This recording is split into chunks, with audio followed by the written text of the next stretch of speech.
In today's video, we're going to do something a little bit different. This isn't your typical bolt-on modification or install guide. It's more of a solving a problem that comes with upgrading parts, while still keeping a clean OEM look. I would also like to add I wasn't going to share this modification as it didn't seem that interesting. It was more of an experiment, but after others on the Facebook forum expressed an interest, I thought, yeah, I'll share it, but I didn't film everything, so bear with me. As you probably already know, this is my Scirocco R. I had already installed an oversized Revo induction system, one of my most favourite modifications to my car, as people that watch my videos will already know. Now, if you've ever done this upgrade for yourself, you'll know straight away what the issue is. The standard engine cover no longer fits. That's because, from factory, the engine cover actually houses the air filter. So the moment you swap out the replacement hard pipe induction solution to create a better airflow and lovely whooshy noises. I can hear it, sounds like a washing machine.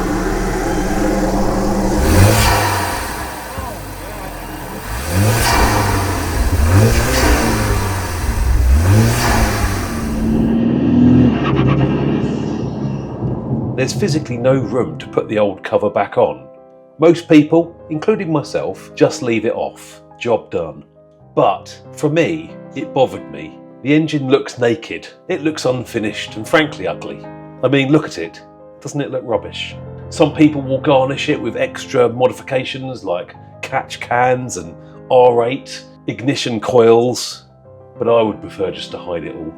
Also, another factor is these TFSI EA113 engines are quite loud and tappety. Although completely healthy, it's not a nice sound. I had thought maybe reintroducing the engine cover might dampen that sound slightly. We'll have to see about that.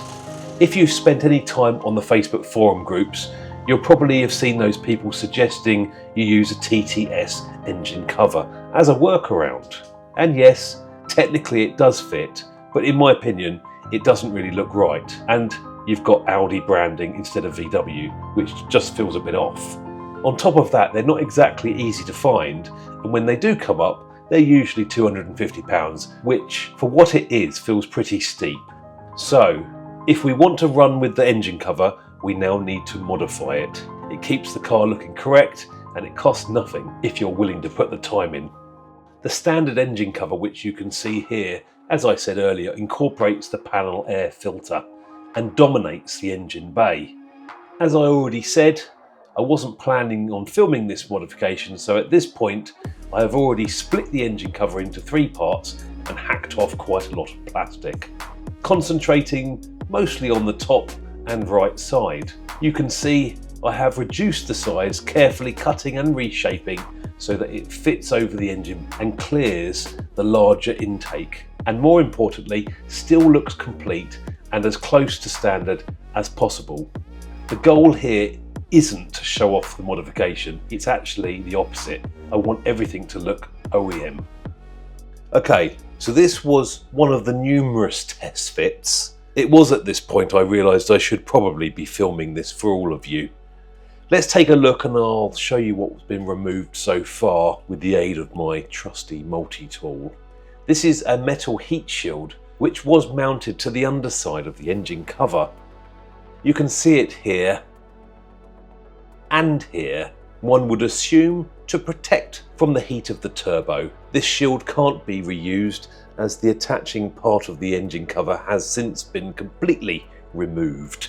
Here's the old panel air filter, as already mentioned. Someone previous to me has added a pipe across aftermarket jobby. It must have been in there a while because it looks well past its sell-by date. Then we have the various sections of plastics carved up. This part taken from the side of the engine cover, as you can see on the top right, removed to clear the hard pipe. This part being the underside of that same section. This is the top section of the engine cover. You can see there the MAF sensor receptacle. This took some creative precision cutting to remove. With the engine cover installed, you can see how much was removed to allow it to sit in place. Obviously, There are many slivers of plastic removed bit by bit in this fabrication process, but these are the largest discarded parts. Okay, let's go back to the car and take a look at the engine cover test fitted. Just loosely sitting on top of the engine, we can see the trimmed top section here, making the vital space required.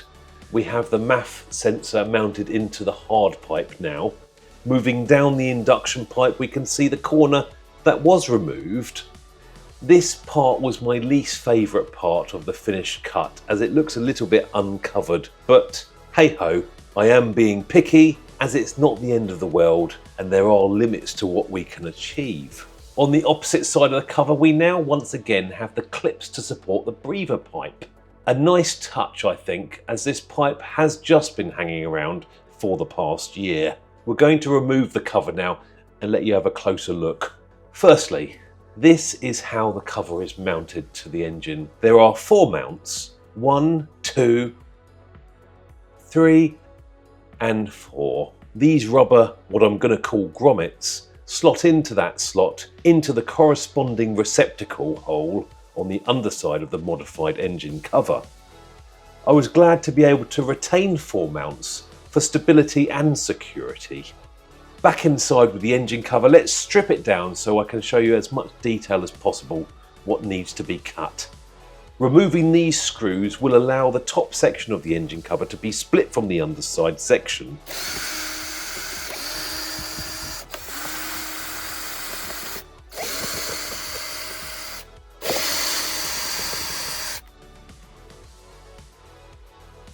With the 2 halves separated, you'll see scuff marks on the plastic surfaces. This is where cuts have been made. During this fabrication, I have tried to round the corners and make it as pretty and less botched as possible, as you can see here.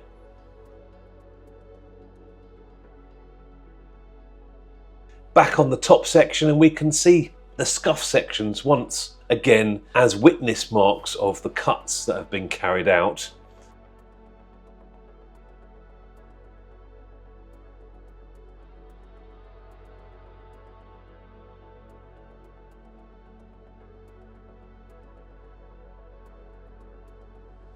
Back on the underside, I later found after the last test fit that these screws needed a spacer of some kind. I found without the spacer the engine cover didn't seat properly, probably due to material being removed, which was obviously needed. B&Q sell these furniture trolley thingies for a couple of quid, which 2 of the wheels were the perfect width as a spacer. Looking again at the shape of the completed part, we can see the 2 screws which require the spacer wheels. Tracing down from the oil cap recess along the edge, removing all of this section here is all about creating space to be able to retain the rear mounting points and being able to fit underneath the Revo induction hardpipe. It does leave this section very thin,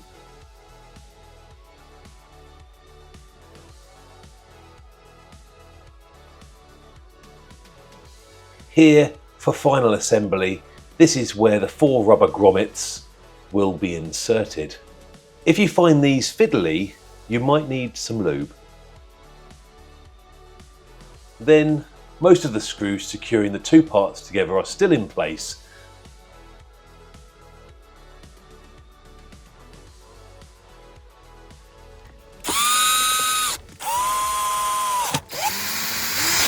These 2 screws need the spacers. And here we can see them in place between the 2 sections. Finally now installing the rubber mounts.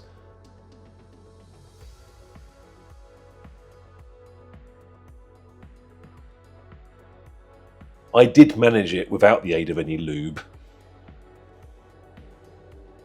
Just a final look at the completed engine cover before placing it back on the engine. Back out to the car, and note the car is filthy. It's an absolute disgrace. I'm ashamed.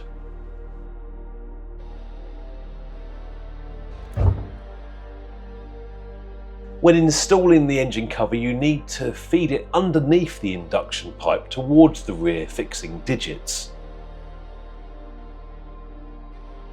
Once suitably lined up, we're lined up with the oil cap, checking the other mounts on the centre of the engine before firmly applying some pressure. Just checking here that the rear mounts have made it home. As they are less accessible now, with the hard pipe in its way, I'm utilising a long length screwdriver to push down firmly. That seems to have worked a treat. As the engine cover has been off the motor for over a year, I couldn't remember exactly if it was sitting correctly. Just checking the oil fill cap can be removed okay. Still checking all is secure.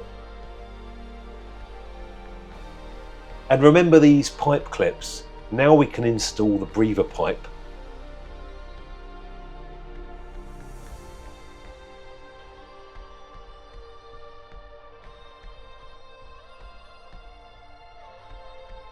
That's nice.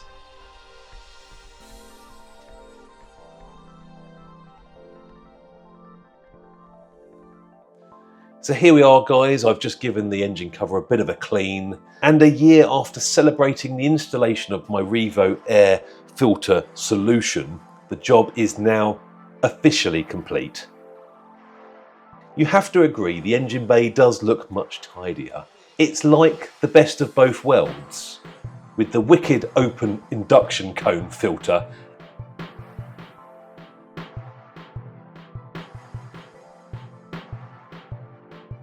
and an engine cover. If you have found this video helpful, aiding you to carry out this job, or just entertaining, please like and browse the Car Lube TV playlists. See you on the next video, guys.